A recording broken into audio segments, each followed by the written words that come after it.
বরিশালে ডেঙ্গু পরিস্থিতি সহনীয় পর্যায়ে রয়েছে। গত ২৪ ঘণ্টায় বরিশাল বিভাগের ৬ জেলায় ডেঙ্গুতে নতুন করে ৪৬ জন আক্রান্ত হয়েছে।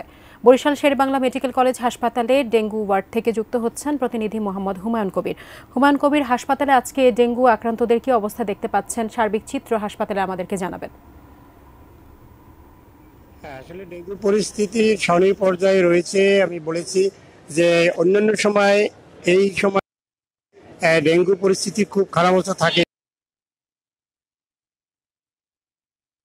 এই সময় অনেক সময় 200 রোগীও চিকিৎসা দিচ্ছিল, কিন্তু আজকে সকালে বরিশাল শেরেবাংলা মেডিকেল কলেজ হাসপাতালের পরিচালক ডাক্তার সাইফুল ইসলামের সাথে আমি কথা বলেছি। তিনি বলেছেন যে বরিশাল শেরেবাংলা মেডিকেল কলেজ হাসপাতালে 34 জন রোগী চিকিৎসাধীন রয়েছে এবং রোগী আসছে। আর বিভাগে আক্রান্তের সংখ্যা বেশি হবে, 80 আক্রান্ত হবে। তো আমি যেটি বলতে পারি যে বরিশালে আলাদা ডেঙ্গু ওয়ার্ড করা হয়নি।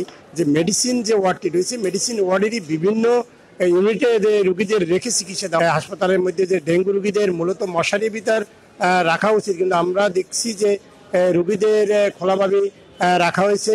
আর চিকিৎসার বিষয়ে বরিশাল শেরেবাংলা মেডিকেল হাসপাতাল যে পরিচালক জানিয়েছেন, এখানে চিকিৎসার সব ধরনের সুযোগ সুবিধা রয়েছে এবং ডেঙ্গু রোগীদের চিকিৎসার ক্ষেত্রে এখানে কোনো সমস্যা নেই এবং পর্যাপ্ত কিট এবং সবকিছু এখানে রয়েছে তিনি জানিয়েছেন।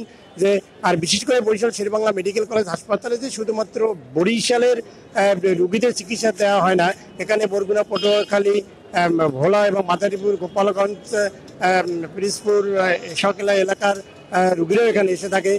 চিকিৎসা কার্যক্রম চলছে। তবে সার্বিক দিক থেকে একটি বলতে পারি যে ডেঙ্গু রোগ প্রতিরোধের জন্য যে সেভাবে প্রশাসন এবং স্বাস্থ্য বিভাগ সেভাবে কোনো ব্যবস্থা নিচ্ছে না এবং নগরীয় প্রায় জায়গায় দেখা যাচ্ছে ময়লা আবর্জনা এখানে মশার উপর অনেক বেড়েছে। তবে সার্বিক দিক থেকে আমরা বলতে পারি যে বরিশাল বিভাগে ডেঙ্গু পরিস্থিতি অনেকটাই সহনীয় রয়েছে। এই ছিল আমার কাছে বরিশাল ডেঙ্গু পরিস্থিতির সর্বশেষ।